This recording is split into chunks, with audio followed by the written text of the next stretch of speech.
your mobile device. The feed will also be on their Facebook page. Search for Black Country Radio. Questions can be added via their comments box under the live video feed of the Council's Facebook page. What we'll try and do is cover as many points as you bring to us over the next hour and a bit, depends how many we get from you. Please don't ask multiple questions. When you get in touch, just ask the one question so we can deal with it.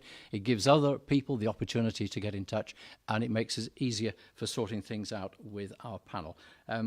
As varied as you can make them, that would be nice, so we can get everybody involved. And the only little housekeeping rule I would just say is if you would keep your comments when you get in touch, make them polite, and also be patient, because unlike pressing a button, we do have to sort things out and get our panel well and truly involved in what we're doing. Now, let me tell you about the people we've got on our panel here tonight. We have the council leader, and we also have representatives from the police, from education, and from health. On my immediate left, we have Councillor Kadir Zadir, who is leader of the council. He has been since November last year, as recently as that. He's been a councillor since 2011. When he got the job as the leader, he said that he had three main issues that he wanted to tackle in his time. We'll see how he feels he's getting on with those: rough sleeping, fly tipping, and community trouble.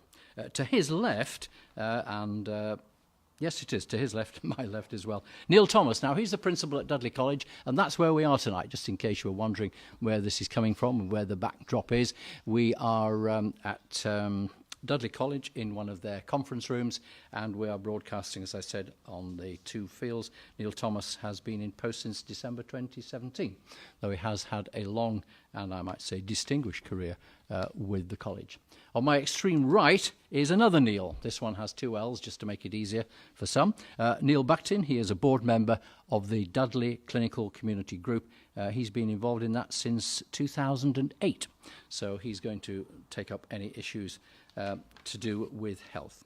And finally, and she has a big plug for public transport in this part of the world, because she has very well made her way via public transport to join us tonight, and she is Chief Superintendent Sally Borner. She became Dudley Police Commander back in August. 28 years service with the police. She said, as people always do, I suppose, when they get jobs like this, that she wants to prevent crime and to help people.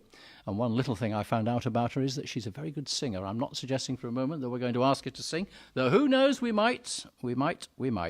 Right, let's get ourselves underway. And as you are now with us, Sally, and we've got Councillor Zada with us as well, the Dudley Council have just announced an initiative. In fact, I think it was as recently as today that the two of you have teamed up with a Together We Can initiative. For those who haven't seen about it and those who don't know, can you please tell me what Together We Can is? Absolutely. Thank you, Bob. Good evening, everybody. An absolute pleasure to be here. Excuse me whilst I get my breath. Having been on public transport from Birmingham, allowed myself plenty of time. The traffic got in the way, but I did run here. At my age of 51, that takes quite a lot of doing. But in terms of Together We Can, first of all, it's absolutely about recognising the most influential and powerful people in our communities are local people, local residents, people who work here, people who come and study here, and people who come and visit our wonderful borough. So the whole principle around the announcement that we've made today is about working with citizens and communities who are the eyes and ears, who help us all to keep them safe and to keep our communities thriving and good places to live, work and visit. We hear so much these days about the numbers of the police are down, not through choice, but because of funding cuts. I think I heard the other day something like 21,000 less than 10 years ago, which strikes me as a staggering figure. So basically what you're saying to people is you've now got your phones in your hand all the time, you've got dash cams, etc., etc. This could be very useful to us. Yes, Bob, and what we're saying here is something that is actually not new. So nearly 2 centuries ago now, Sir Robert Peel founded British policing in 1829 under a set of core principles. And one of those core principles was the police are the public and the public are the police. And actually, when we look at our borough, there are 313,000 people who live here. Tens, if not hundreds of thousands of people who come and work here. And if we just take Merry Hill alone, 19 million people come and visit Merry Hill. Millions of people come and visit the Black Country Museum. We've got some great visitor attractions. So the whole principle here is about recognising this is not solely about what we're doing in policing, it's about how we work with our partners and most importantly, how we work with the people who are here in our borough. Well, I just noticed looking at my notes here, Councillor, that one of the things about Together We Can initiative has actually mentioned fly tipping as one of the things, which I know was on, as I said in the introduction to you, as one of the 3 things that I know you are particularly concerned about. Yes, that's correct. And it is fly tipping, and obviously it's also about community safety and road harm, which is the initial area that we're targeting. And we're hoping that we can expand this scheme. But as Sally said, you know, most crimes are solved with the help of the public. And actually, this is making sure that we start to take advantage of the technology that we've now got, that we didn't have some years ago, and we can use that to assist us in solving crime. Now, the beauty of the Together We Can scheme is that most problems that our residents face are actually cross-organisational, they're quite complex, and actually this is the start of bringing 2 significant players in the residents' lives and working together. We can solve some of the problems, and actually we have had the use of technology for some time. Like, people like to report things now via the internet, people like to use apps and all of that, and what we're doing is moving to use of that technology. And the fundamental driver of this is actually empowering local residents to take responsibility, so people are very proud of their communities, and when they see people littering them or loitering around causing antisocial behaviour, they want to do something about it, and what we ought to be able to do is give them some assistance to do that.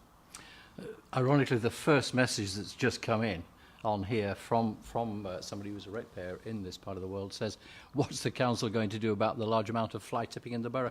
Because you look around now, I mean, anywhere, it's not just in Dudley, is it? Everywhere, it is a mess. Do you fundamentally think that we've got to have a complete change of attitude from people, that people really don't care? You see them, they come out of shop, they eat something, and they just throw it on the floor. Yes. So what are we doing about fly tipping? So I did say that I was going to clean up the community and then increase our enforcement.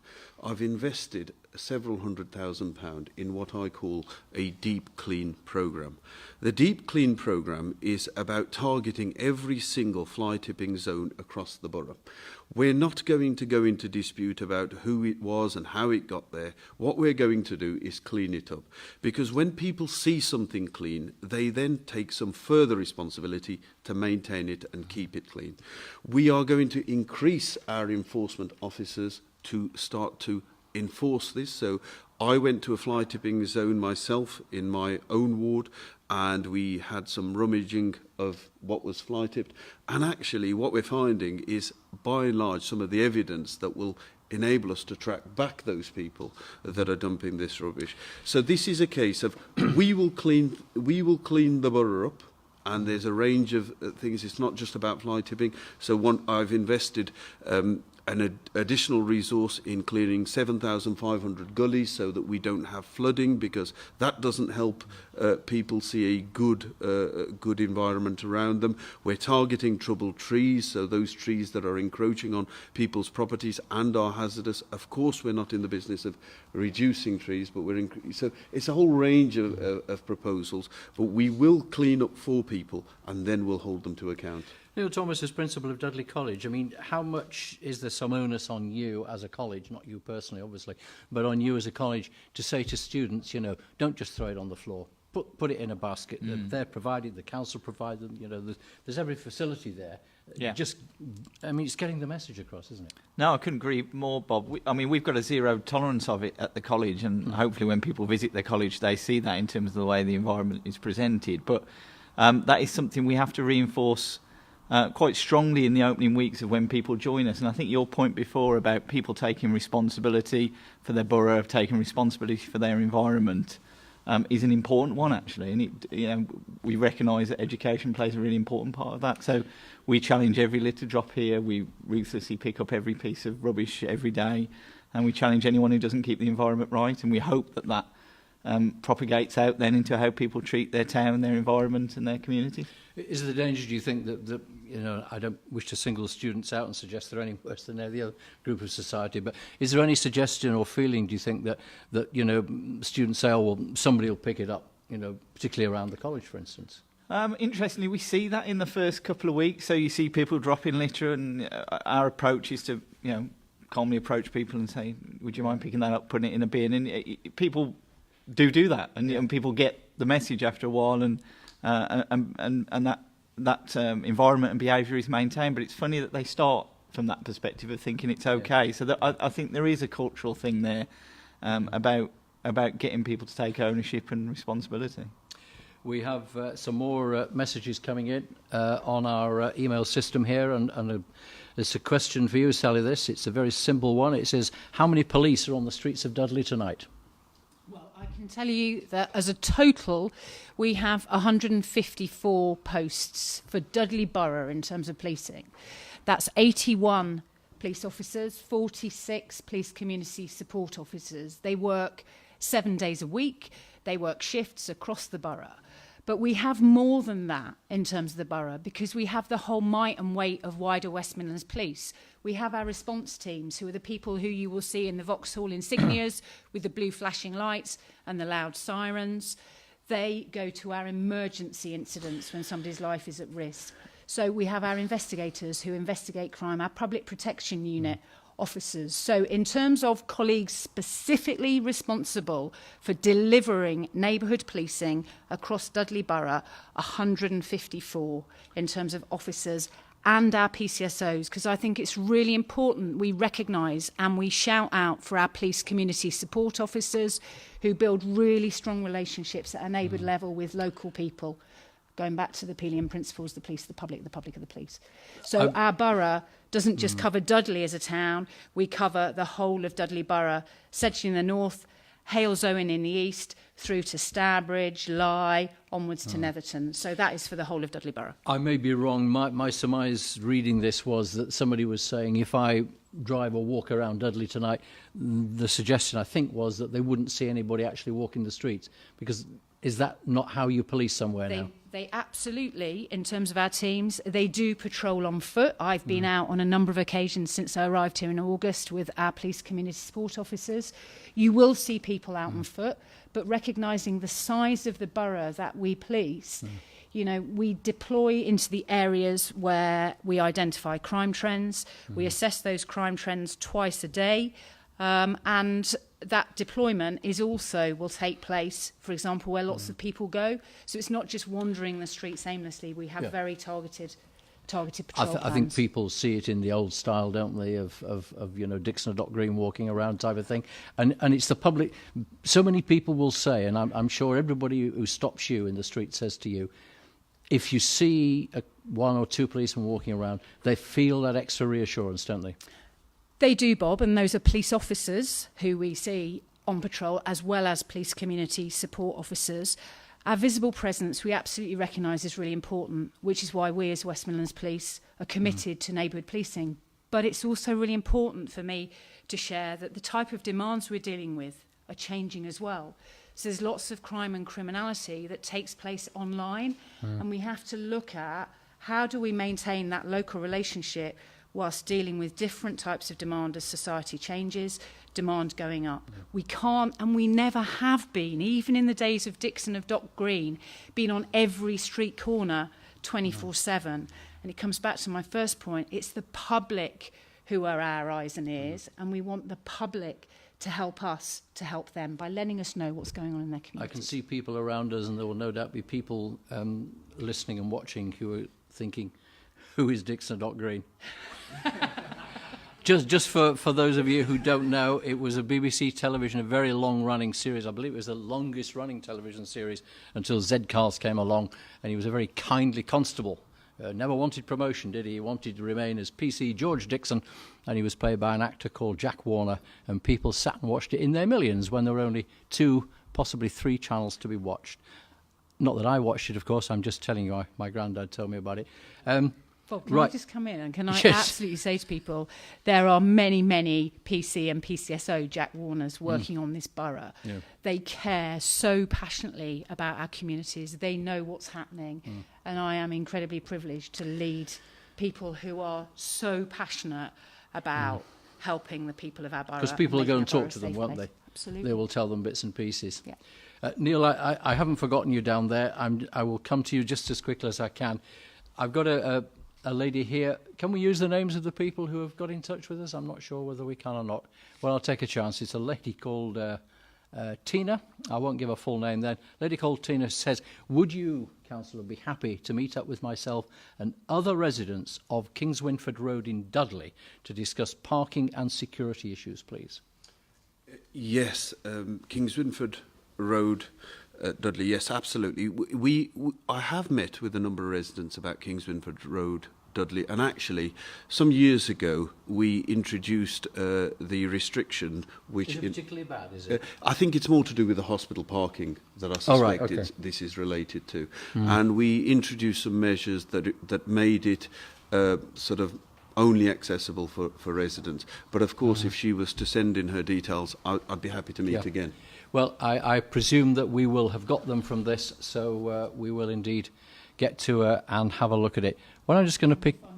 Yes. Happily be involved because Tina's mentioned about parking and about security issues. So again, if we can have Tina's details, I'll arrange for a member of the neighbourhood team who covers Kings Winford to link in and develop that work together with colleagues from Dudley Council.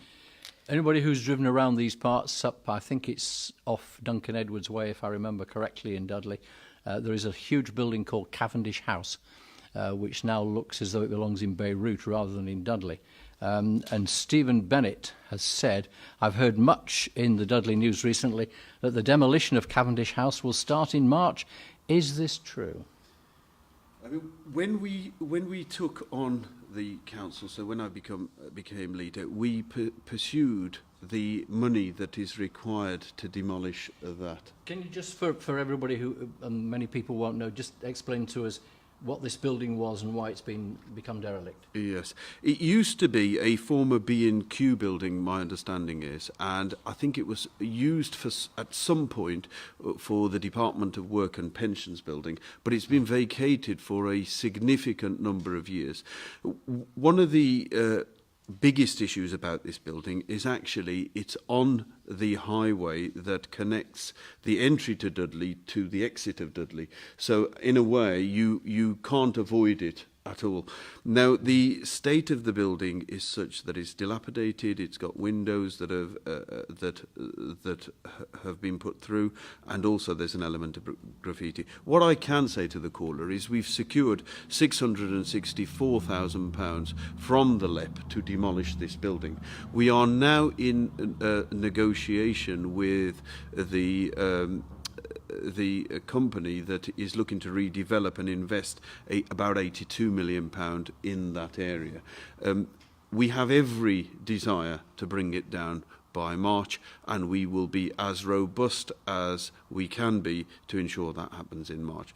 That would make me exceptionally happy, and I would like to bring it down personally, if at all possible. Right. Okay. What I'm just going to do, I'm just going to take a little break from the questions we've kind of seesawed back and forth between the police and council, which I suppose understandably are going to be probably the two main topics. But we have got Neil Buckton sitting at the far end there, sitting very quietly. He laughed once and he's been busy nodding at what we've been talking about. He's here as a board member to do with the clinical group here in Dudley. Now, you've been involved in that for 10 years or more, haven't you? Yes, originally with what was called Dudley Primary Care Trust, then latterly with Dudley Clinical Commissioning Group.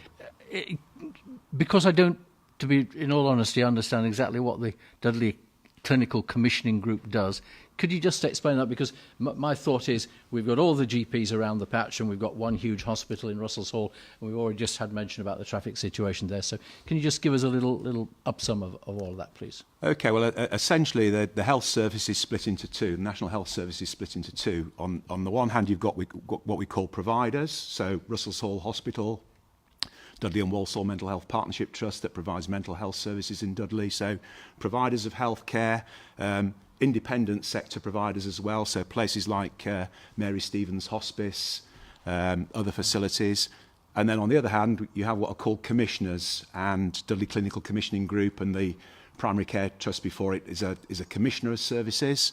Essentially what happens is that the Secretary of State for Health allocates budgets to the commissioners, and in Dudley we receive something like £500 million a year, and we have to then decide how to allocate that money, how to commission healthcare with that money, and essentially we do that by entering into contracts with a range of providers, whether that be NHS providers, the independent sector, the voluntary sector, and so on. And we also work in partnership with other public sector bodies as well, because we recognise that collectively we have an impact on health and well-being in the borough. So we work closely with the council, we work closely with the police through things like the community safety partnership, and we use our resources in that way. Do you feel that, as with the council and with the police, that you know, you get shot at a lot and complained? You know, the health stories you see are, have they found a cure for cancer, or it's my granddad was on a trolley for 3 hours in A&E. You don't get as good a press, any of you, I suspect, as you probably feel you ought to.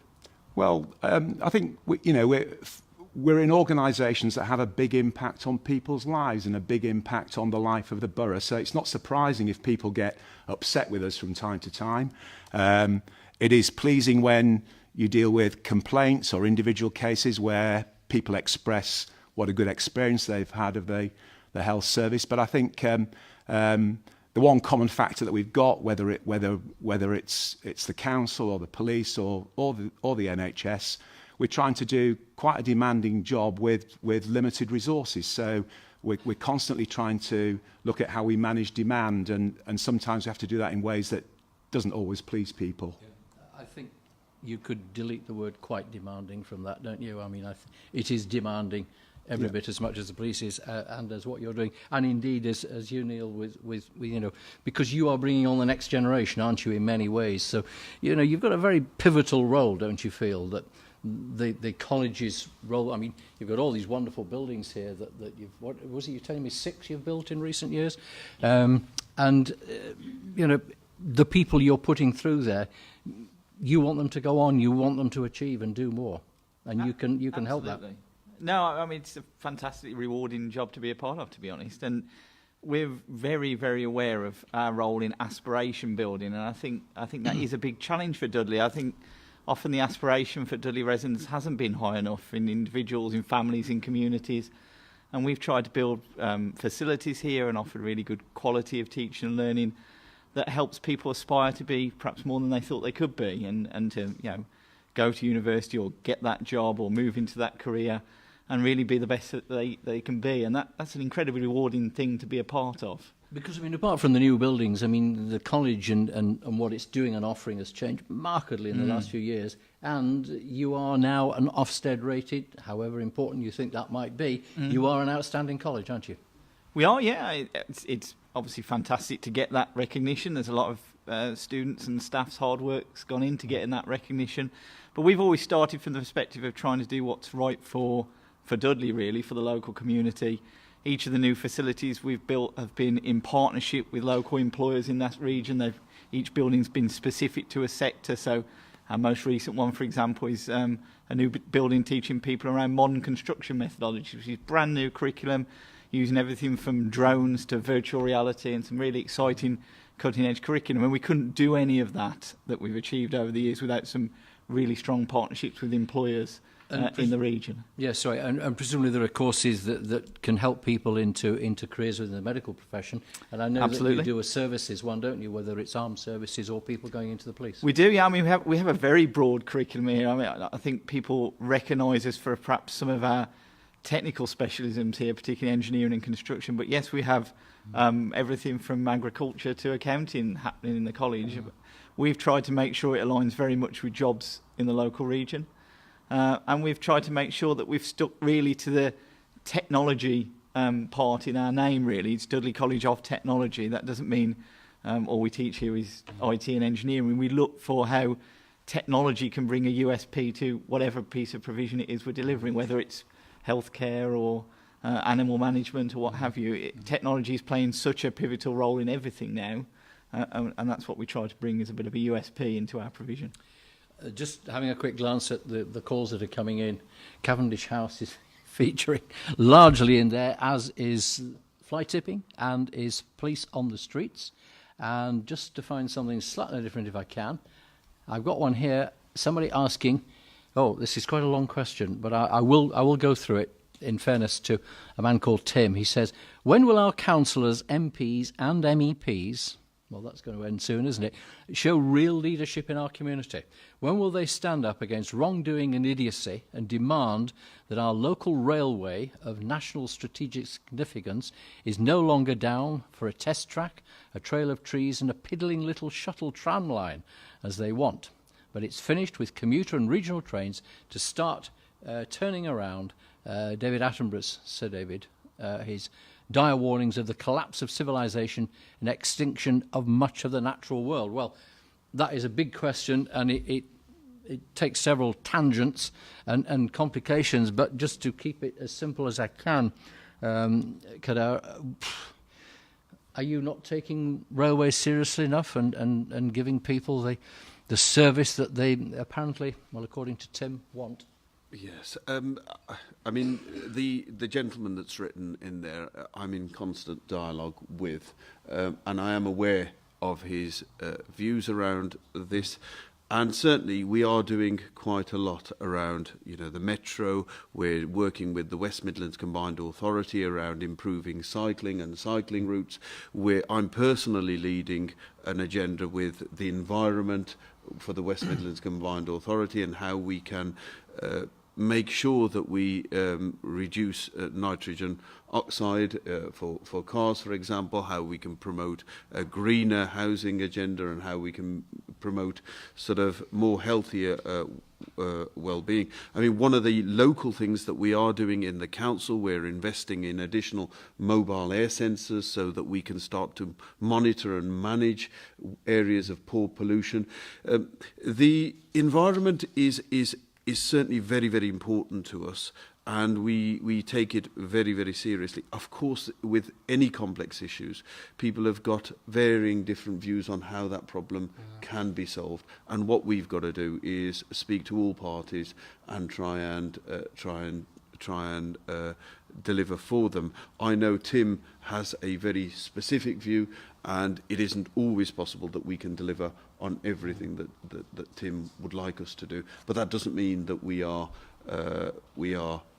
taking it not so seriously. For example, I mean, Tim's been quite open about this, so I know I'm not breaking any confidentiality. I mean, he doesn't necessarily subscribe to the metro, but we know that the metro is something that lots and lots of other people do, and it is a modern method way of increasing public transport. Right. And we started off our evening indeed talking about public transport coming into and through Dudley. Let me just try and pick up one or two here, just to find something a little bit different here. Yes. I knew we wouldn't get far without Dudley Hippodrome being mentioned.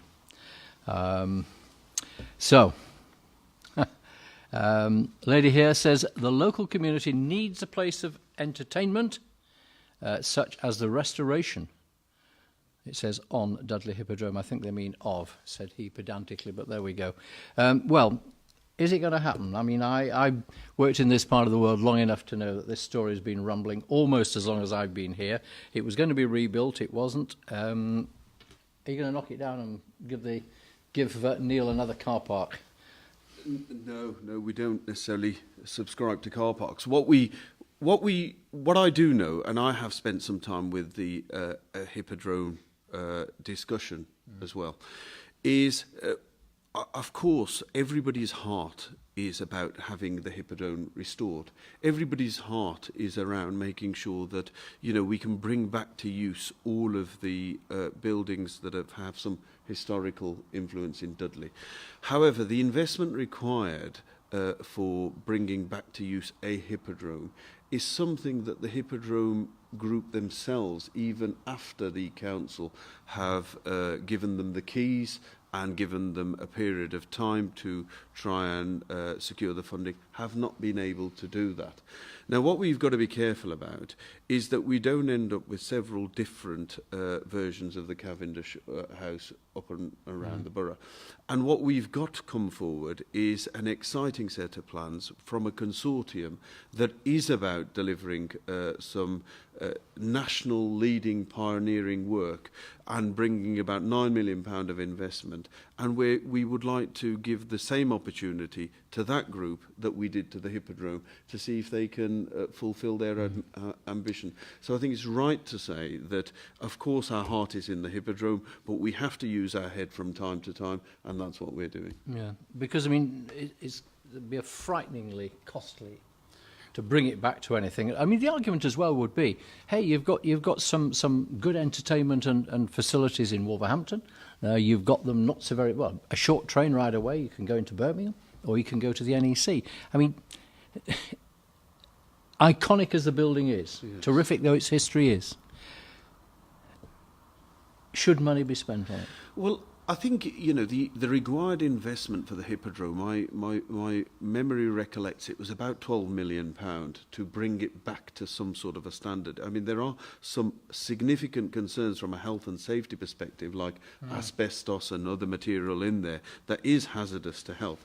I mean, it hasn't been used as a Hippodrome since 1964, and therefore, you know, it was more recently used as a bingo hall. And yes, I mean, I've not done personally the research around whether there is the demand for a Hippodrome. I do know that the Grand Theatre is quite popular in Wolverhampton. But the fundamental part around this is nobody's deprived the Hippodrome community of trying to bring that building back to use. In fact, the council handed over the keys for a period of time, and they themselves cannot bring forward the £12 million investment to bring it to use, and the council quite simply doesn't have £12 million in its budget. We've had a £71 million reduction in our local authority funding since 2010. Okay.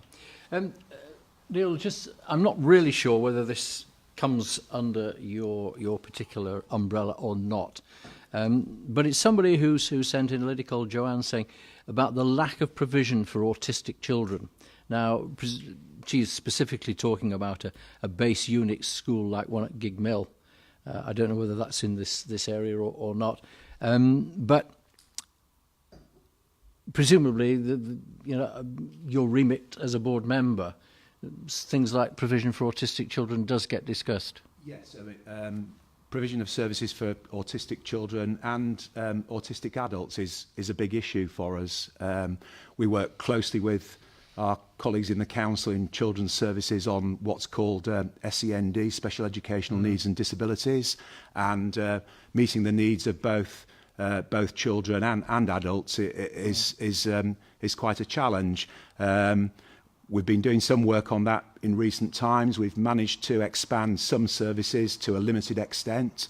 But fortunately, if you look at the new NHS long-term plan that came out a couple of weeks ago, autism, both in relation to adults and children, is an issue that's identified in there quite highly. So trying to do something about that will be a key priority for both health and local authority services over the next few years. And what about within a college, Neil? I mean, presumably, well, I mean, I know you have people with all sorts of learning needs and what have you, and presumably autism is probably fairly high up that level, isn't it? Yeah, absolutely. And taking on board Neil's point there, I think it's something that's increased year on year, really, in recent years. Not just autism, but demand for SEND support in education in the widest sense, really. It does put challenges on the college about being able to provide all of those facilities. It put challenges on the local authority to be able to fund a lot of that provision. We're extremely proud of what we do here in that respect, and we have both discrete provision for people who have got very severe learning difficulties or disabilities, and we have a huge amount of people who engage in mainstream education who are supported in some way during their time with us to enable that. But there's no doubt the demand for that is rising every single year. So, I mean, I don't wish to point the finger or make any accusations because I'm not speaking from a position of knowledge, but I'm just wondering if when some of the students who come here new have come from school, have they had a tougher time in school than they probably ought to have had? I think that's a very general comment. I don't think I would say that. I think the experiences vary. I think it's fair to say. Schools have just the same challenges we do about providing that level of support and a much smaller budget to do it, arguably. So I think they do the very best they can. That experience may vary from school to school, but I wouldn't say that it was universally. Okay. Now, I wondered how far we would get. The answer is 37 minutes into this particular programme before I got a message from somebody headed Travellers. And this, I suppose, comes to both Sally and to Kadar. And this lady says, I've noticed the Travellers are back on the Fisher Street car park with toilets. They've been there 3 weeks. Why haven't they been moved yet? Now, whose job is it to move them? Right. We are aware of the Travellers on Flood Street, it is. Right. And the reason we've provided portable toilets there is actually we want to manage where people use as toileting facilities. And if we don't provide a portaloo, then we may see more visible toileting going on, and that's something that residents have also told us isn't necessarily what they want to see. We are in discussions with these Travellers, and I don't want to break any confidentiality, but there is a traveller on there with some health concerns, and we don't want to put them at risk by asking them to leave at this stage. But we have agreed a departure date for them. Okay, so you let them sort of settle in for a little bit of time and then say, sorry chaps, you've got to go. No. We're not in the business of letting travellers setting in for a period of time. In fact, the policy that we've just announced that's going to Cabinet on travellers is a very, very thorough and robust policy on managing travellers going forward. It looks at a range of issues that impact on our ability to manage. This is an isolated case, and I am not prepared, as the leader of the council, to put somebody's health at risk, whether that be a travelling community or not. And on that basis, we know when these travellers community will depart, and they will be departing in the coming weeks. Do you liaise with you, or is it a question that the council come to you and then say, we're going to move these people on, we've agreed a date, can your guys be just standing around in case? So we work very closely with the council, but there is very well established national and regional policy that in terms of unauthorised encampments, this is council led in terms of enforcement powers, but we work very closely with our colleagues in the council to ensure, as Kadar has said, the well-being of travellers and their families and the wider well-being of communities. We would only get involved in the event that there is clear, unequivocal evidence of any crime or wider sort of community safety issues. So we are very much hand in hand with the council to ensure that the council are able to exercise their powers in law. Yeah, but you are both aware, aren't you, that you know, as soon as the travellers move on to somewhere, people start getting in touch, I'm sure, directly with the police as well as with the council, don't they? Yes, and that is the bit that I am absolutely determined to resolve. There is not any doubt in my mind that we do not want illegal encampments in the borough. The reason for that is that nobody, and I have had illegal encampments close to me, and I know the distress it causes when you get a large community turn up which you know nothing about on your doorstep. Yeah. In addition to that, we have had pockets of isolated incidents around the traveller community where it hasn't been very cohesive in the community, and on top of that, they on some occasions have left the borough in a state that we do not support. So there are two clear, distinct issues here, our approach to travellers is very, very robust. We will have a permanent travellers site. We will have greater enforcement. We're going to have borough-wide injunctions, and we're going to lock down the parks, which are a threat at the minute for traveller encampments. So I do not want it interpreted that the fact that we have made a decision about somebody's health on this instance, that we support travellers on a wider scale. That's absolutely not the case. Because the wider argument is that you move them off one site and they just go somewhere else, don't they? And yet you say you're going to provide a permanent site, but my understanding is that predominantly they don't want that, do they? They want that freedom. Well, travellers are travellers, and the clue is in the title. They like to travel. What we have to do as a borough, because part of the way that they have encamped on our borough and where they have placed themselves is actually in the heart of communities, and that is what people find more troubling than necessarily. I don't believe that people are prejudiced in Dudley. I don't believe that people don't want to see travellers carrying on travelling. What I genuinely believe is actually they want to make sure that they can use their local park during evenings and holidays and that sort of stuff. Regrettably, the policy that was brought by the last administration was not tackling the wider travelling encampment. For example, our information says that travellers have very rarely gone to Coseley, and they usually go and park en route, and therefore we have to make sure that we have a facility that's en route. The other information that we have is the travelling community tend to turn up at 5 o'clock on a Friday when they know that the council is vulnerable. And therefore we need an absolute and out-of-hours provision, and the council officers need to be there.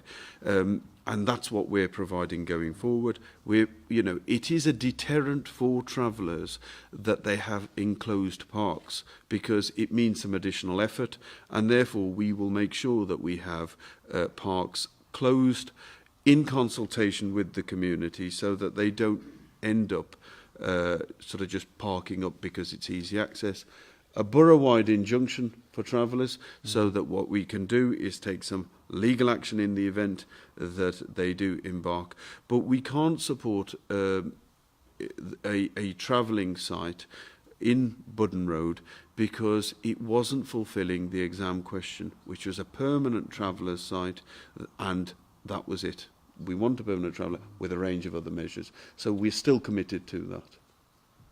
I will skate over the political point you made where you were critical of your predecessors simply because they are not here to have their say on it. But anyway, it's all by the by. Now, we've got a point here from somebody saying, and Neil, I can bring you back in here.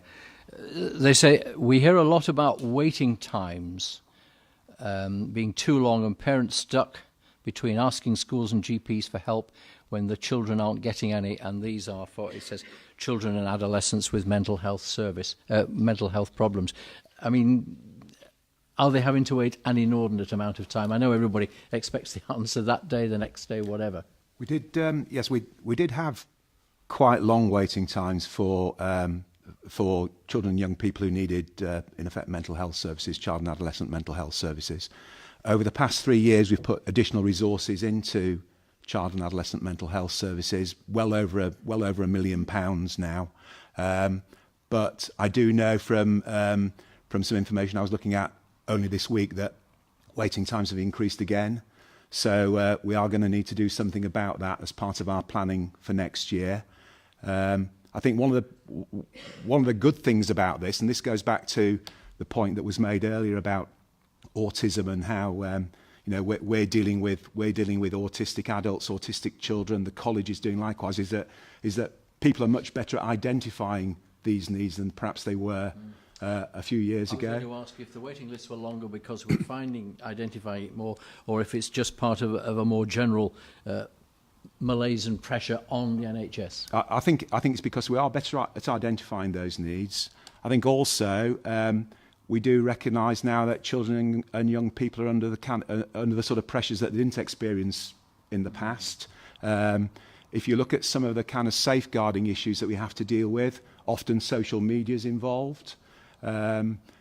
there's been the case that was on the news only this evening about a young lady who ended up taking her own life as a result of what she'd seen on either Facebook or Instagram or whatever it was. So there are societal pressures that are adding to this, but I do think that professionals, lecturers, teachers are much better at identifying these needs than they perhaps were historically.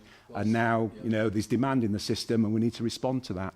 Well, our other Neil will know that because you're obviously facing this all day and every day, I presume.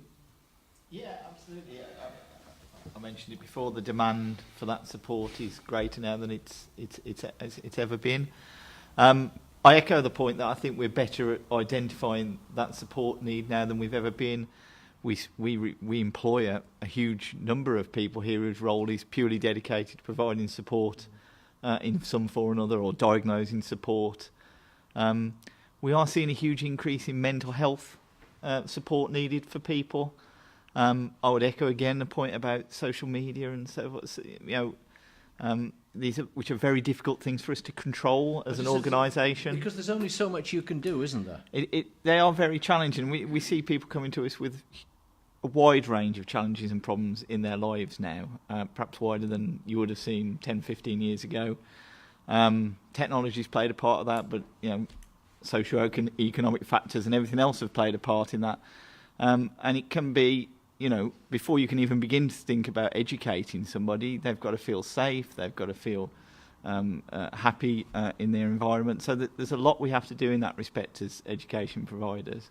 I sense, Sally, that you wanted to speak. Yes, I want to speak around the mental health piece. All of the evidence shows that in terms of our policing work across the country, between 30 and 40% of the work that we do has some link to mental health.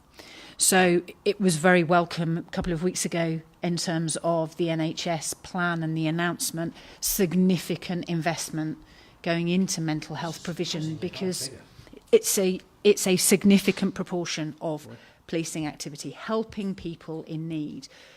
But invariably, we are not the best people to provide that help and support. So very encouragingly, we have mental health street triage, which is a tripartite arrangement that exists across the Black Country and across the West Midlands, which is a police officer, a paramedic and a community psychiatric nurse who patrol and are available pretty much 24 hours, who are able to support often our response colleagues, who are the first responders to people in mental health crisis, to provide that help. The whole aim here, similarly to Neil and our colleagues in health, is actually seeking to try and prevent crisis and harm, and actually doing the work with people before they reach that point. And I suppose whether we're talking about the borough of Dudley or wherever we're talking about, the figures are pretty much the same, and the whole position nationwide policing has seen has always played a role in mental health, but in recent years we have seen significant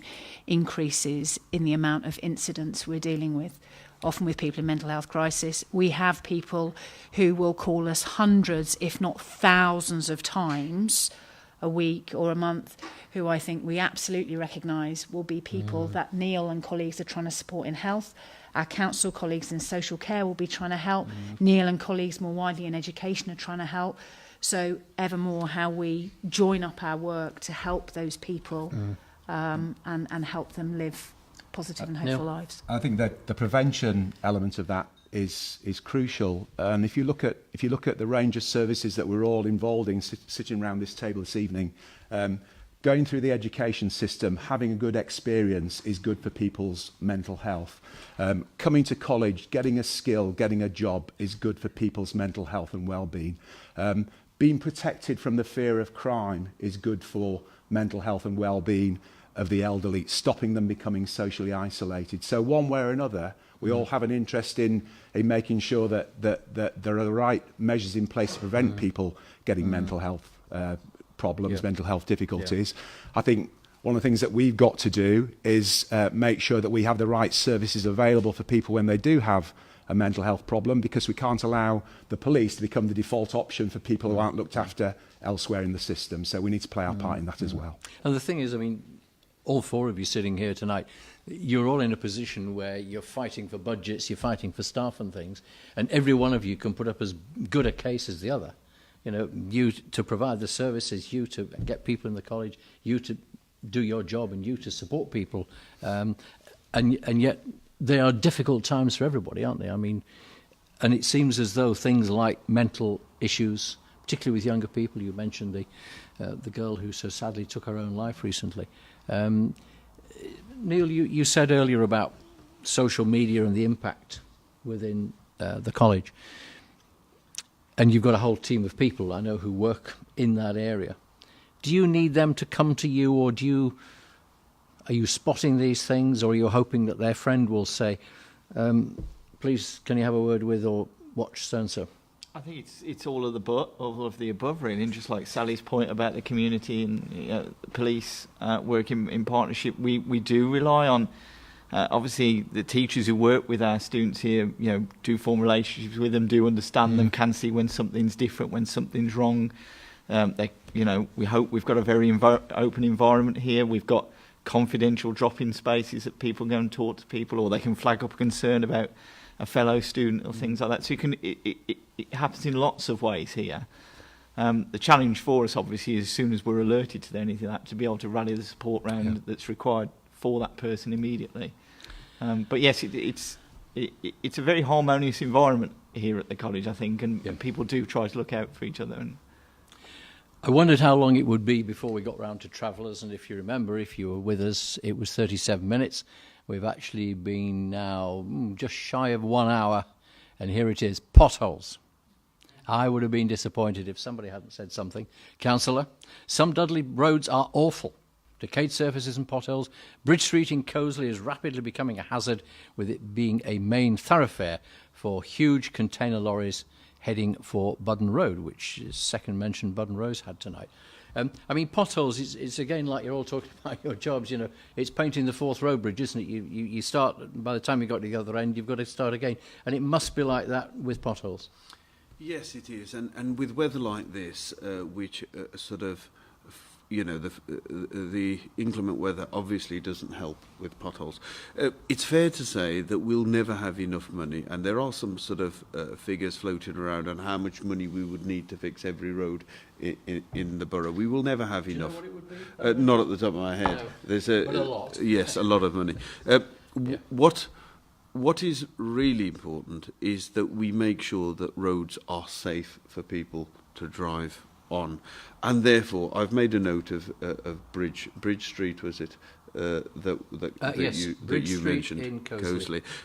Thankfully, that won't be made any worse with travelling community, because they're no longer going to be heading towards Budden Road, so that will reduce a few potholes going forward. But as for looking at that in specific, what I would appeal to residents is actually talk to your local councillor, talk to us through Council Plus. We've also got on the Dudley Council Plus website how you can report a pothole, and we will respond to it as quickly as we can.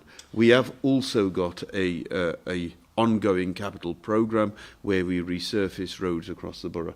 That's also the case. But it is a mixture of trying to deal with the here and now, which is the pothole that's creating the danger, and also having a programme where we bring up to speed the roads in the borough that haven't had any resurfacing. Okay, thank you. We've been with you, and I hope you've been with us for 55 minutes now, whether you're watching or they're streaming on the council website or you're listening on Black Country Radio.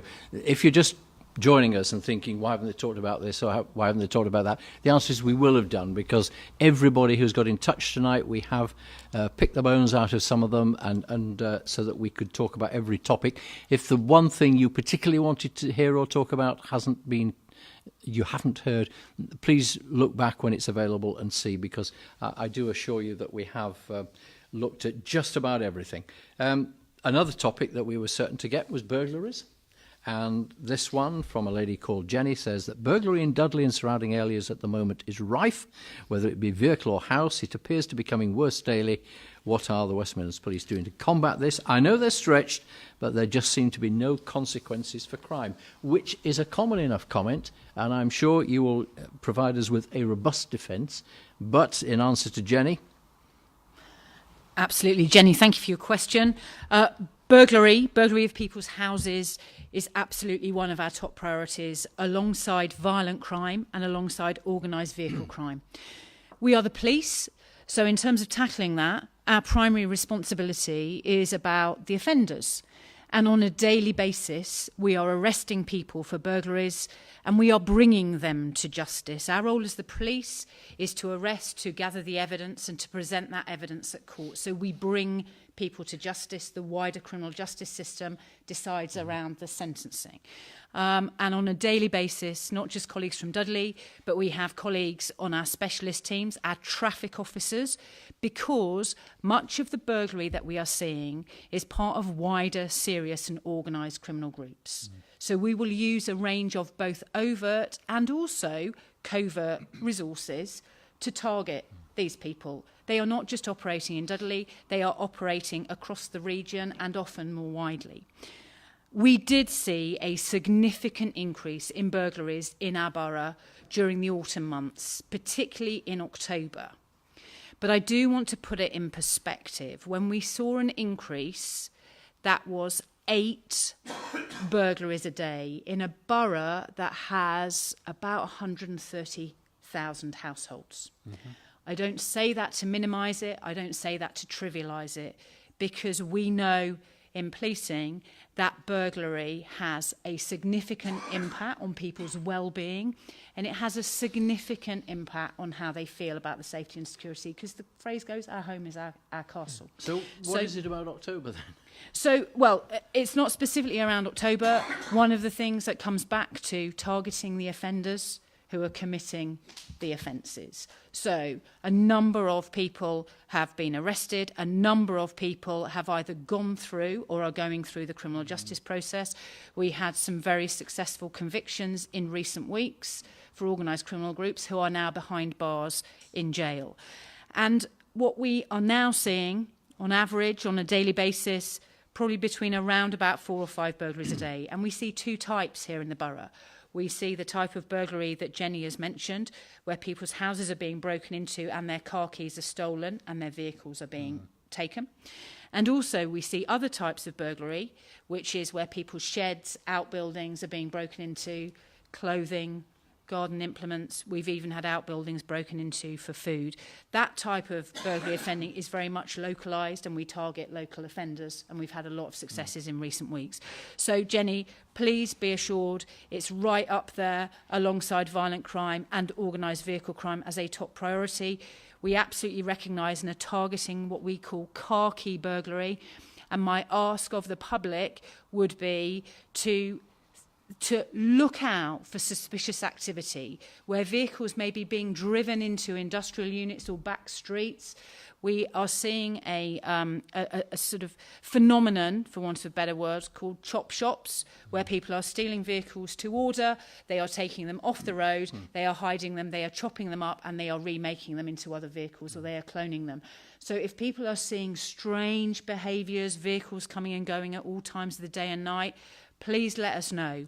Take a look on Twitter. We have a campaign at the moment called Shop a Chop Shop, because it's not just about tackling the offending at the front end, it's actually understanding where the vehicles are going to tackle the market and lock people up. And in fact, I saw on your website you had quite a big success quite recently, didn't you, with one of these chop shops. Neil, I'm not sure if you can absolutely answer this, but it is of a medical persuasion, so I will ask you the question.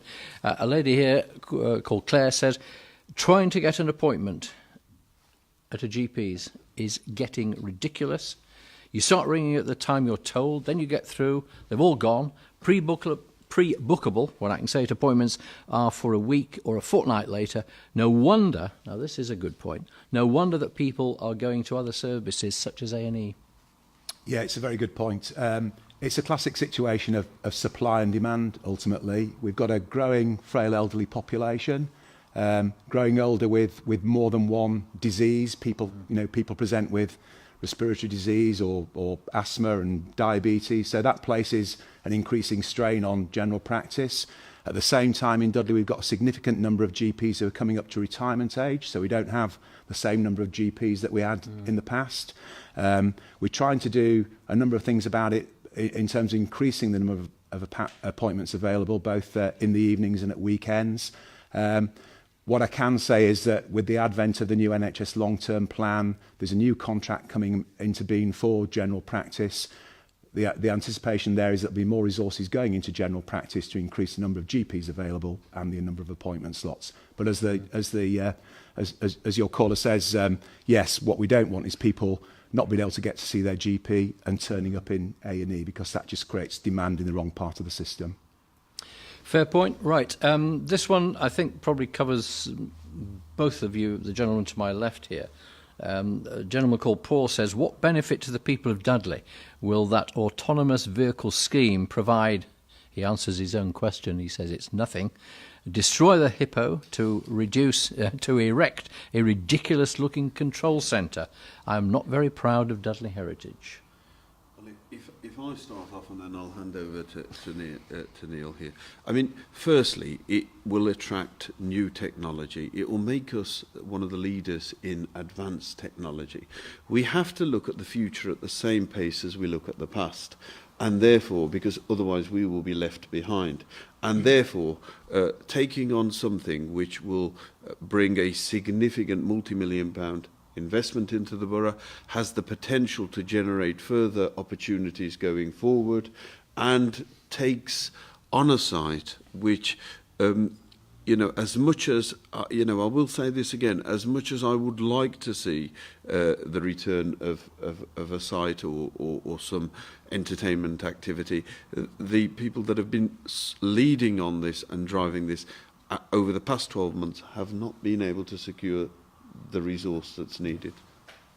The argument is, of course, that it closed because people didn't go. I mean, that's a simple fact, isn't it? I know we've probably moved on a bit, but anyway, I digress. Sorry, Neil. Yeah, well, in terms of moving on, I'd separate it entirely from the Hippodrome thing, and I think this is perhaps difficulty. Lots of people feel passionately about the Hippodrome, and the two things are colliding really. But you've got actually a fantastic opportunity for the Black Country region in here. I mean, this is part of a development called Innovation Park just down the road.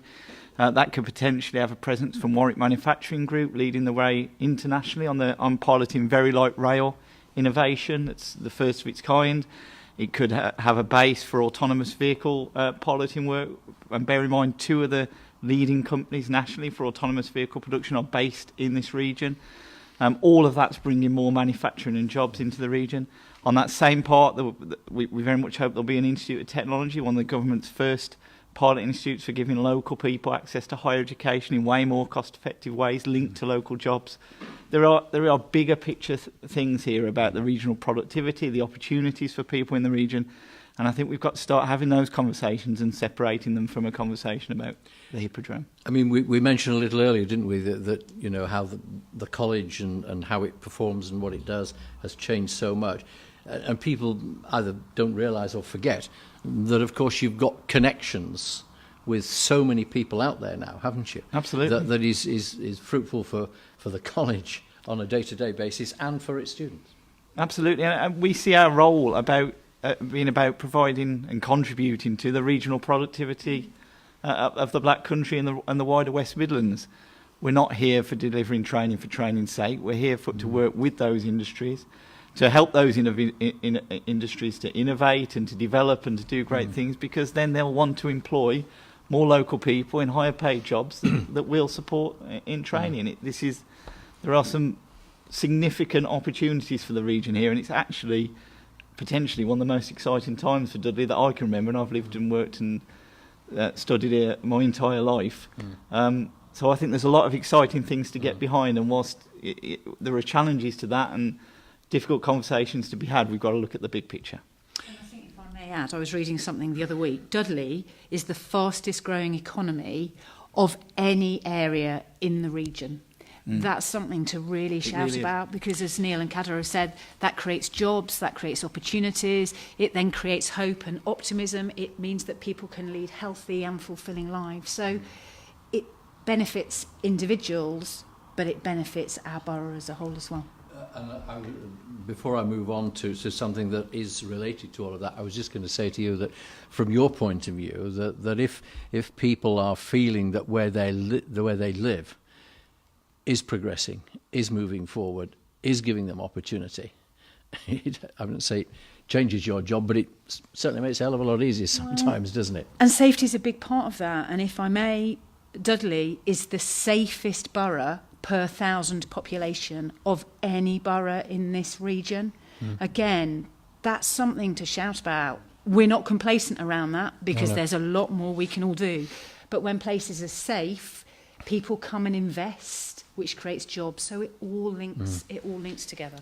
Now, you knew that there was absolutely no way that we would get away tonight without somebody saying, what are the council doing, but I'm sure that's the phrase that everybody starts with, to improve local town centres. They are asking specifically about regeneration. Now, we've had a lot of questions on this, as you would expect, a lot of points of view.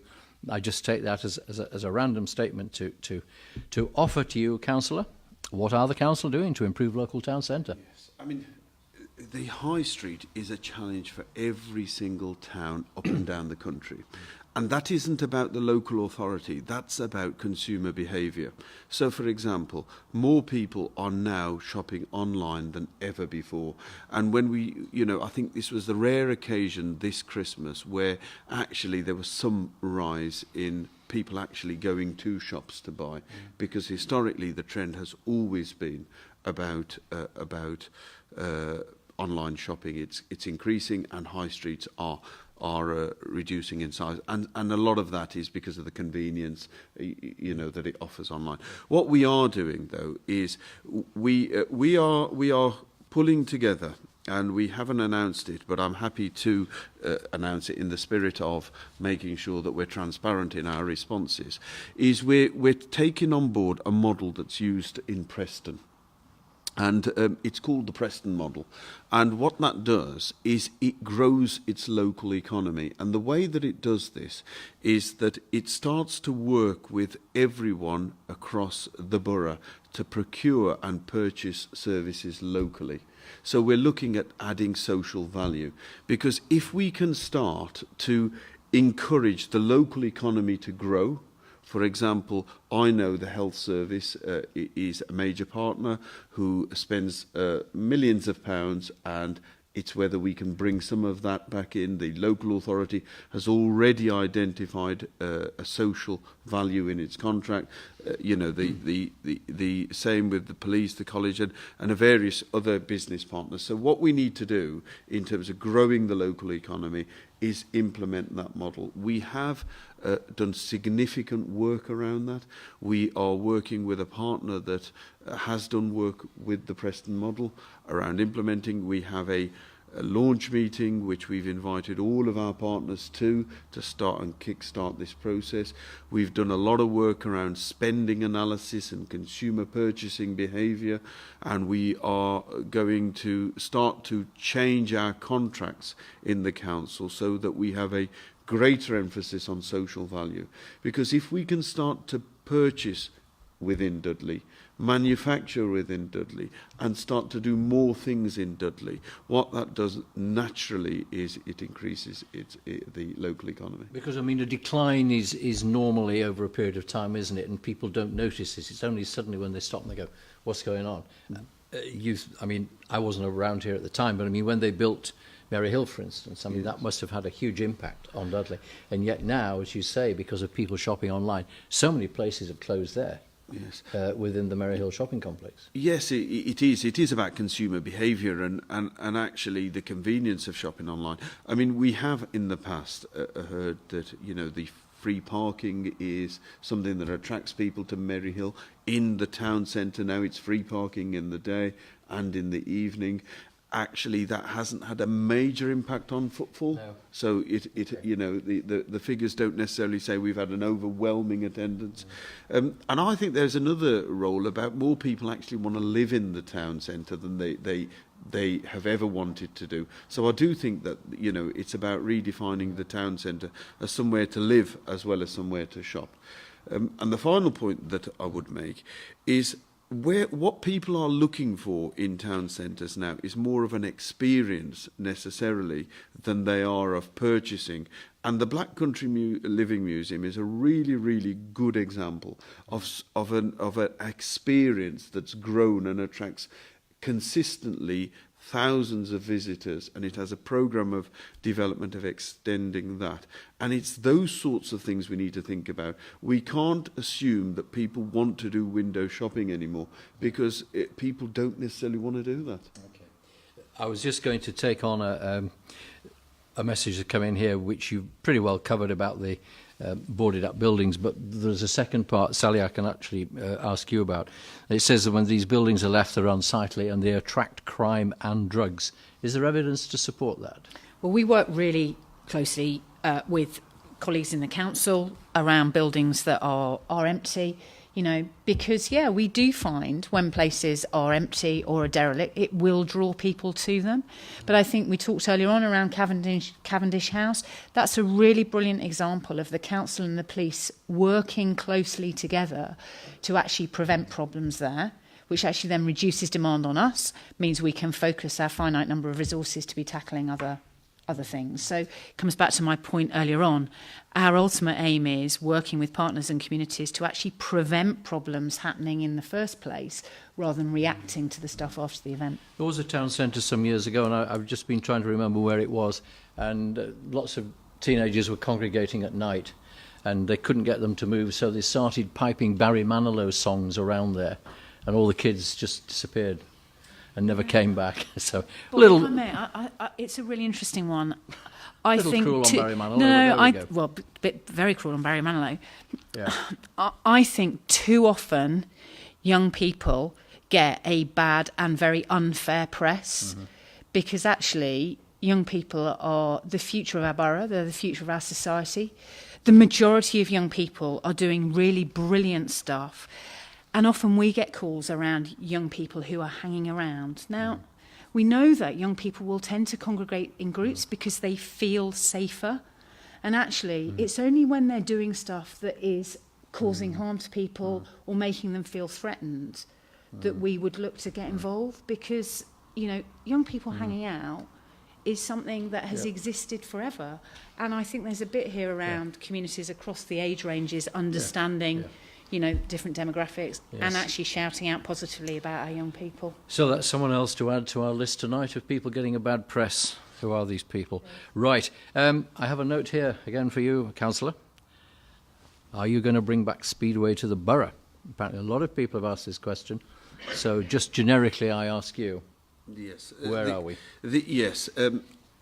I mean, I remember the Speedway when it did exist in Dudley Wood, and incidentally, I've had a number of discussions since becoming leader with a couple of people around the Speedway, and we are absolutely committed to bringing back the Speedway. And one of the things I have put back to those people that I've spoken to around the Speedway is if they can find a site that they think will meet their requirements and also reassure local residents who would need to be near this site, then we would of course look into that. And the discussion that I had with the supporters of the Speedway, and it was about 2 weeks ago, they have identified one or two areas, and I have asked officers to have a look at that. So our commitment to the Speedway has not diminished in any way, but this is something that even those people that support the Speedway recognise the challenge of finding a suitable site that will house the Speedway. I was about to say, at the risk of upsetting a lot of people, is it another Hippodrome? That there are a small nucleus of people, yes, who want the Hippodrome back, and there are a small nucleus of people who want the Speedway back, but... I mean, I don't even think that necessarily I object to the campaign around the Hippodrome. I admire the people and their efforts for this. And again, it poses its own challenges, and the Speedway poses a different set of challenges. And, you know, the commitment of bringing the Speedway back to the borough is absolutely there.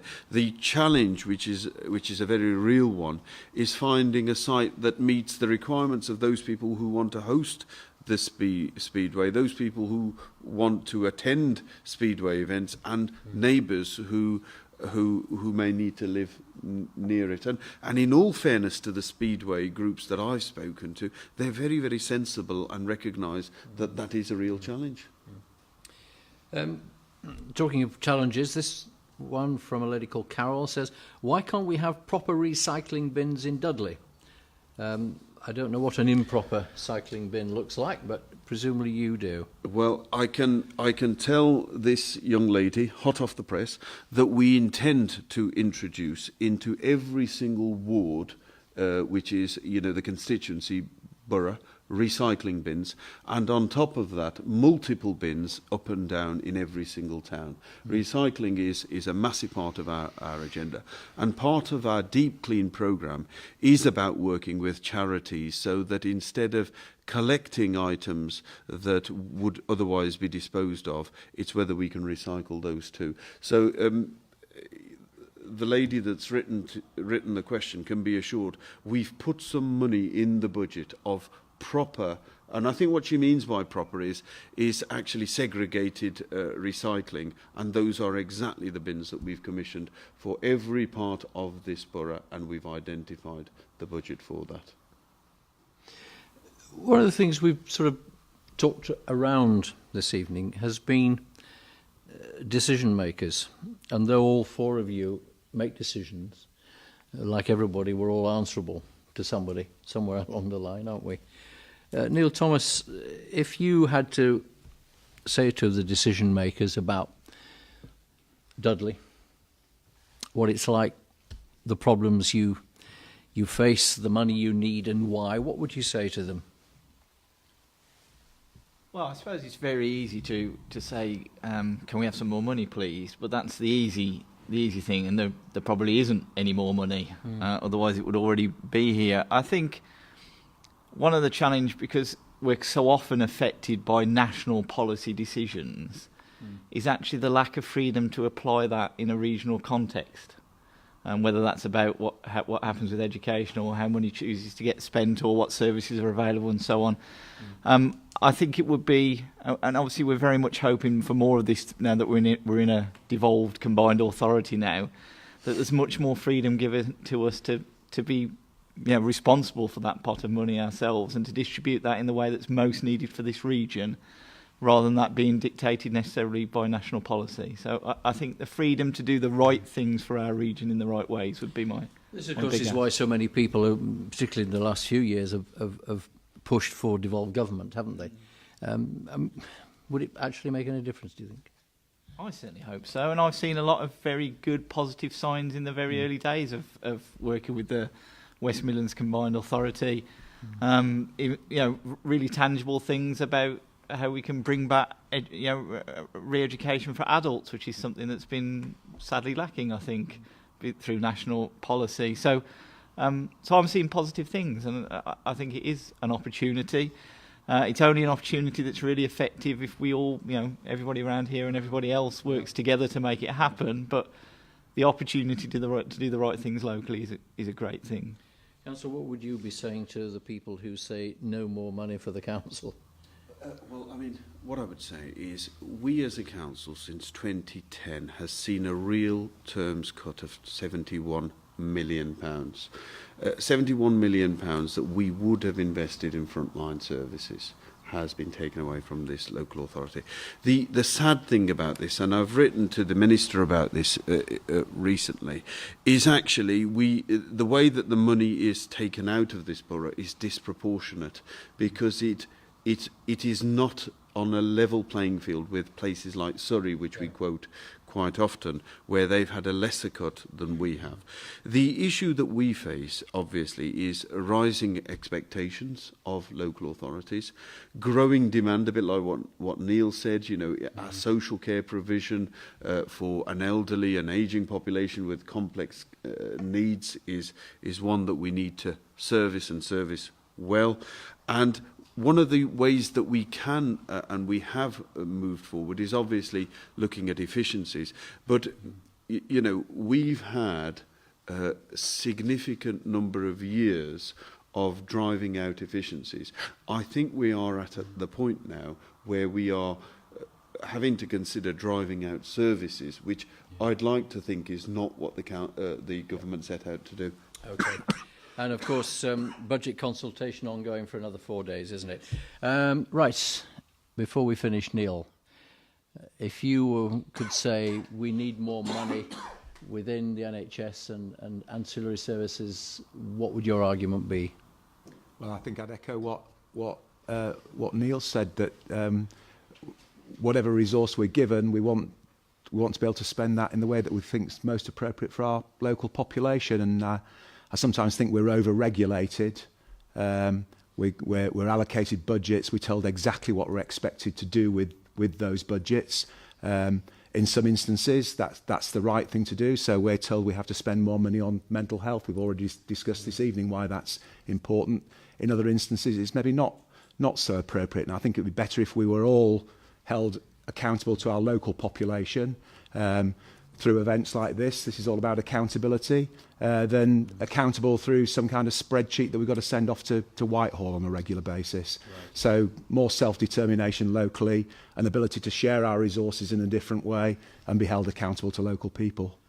Sally, I deliberately left you till last because I thought I could hear the wheels turning as you were trying to think what you might want to say reasonably briefly to us. Sure. So I'm really confident that the decision makers to whom I'm accountable, the Chief Constable, and as the national lead for finance in policing, is very actively having the conversations, with a particular emphasis on us being able to do more of the proactive and preventative work, which is what we want to do.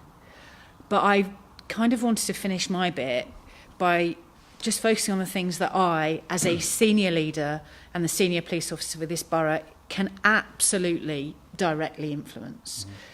The first one is the opportunity to be an advocate for our amazing borough and to shout loudly about the really great stuff that's going on, and to ensure that Dudley, as an incredible borough, is well and truly on the map regionally. Having been here now for 6 months, and I've worked all over the West Midlands region, I am so proud to be part of an incredible place with a strong identity doing great stuff.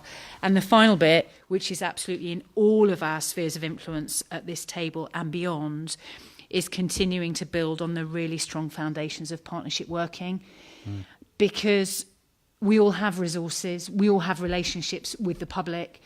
We are in positions where by working ever closer together, a number of the cross-cutting themes that we've talked about tonight, we can make massive strides forward on. So building on those foundations and continuing to do ever more together. Excellent. Well, I'm not sure if you can believe it, panel, but we've been on for almost an hour and a half. I do thank each and every one of you. Neil Buckton, who is from Dudley Clinical Commissioning Group.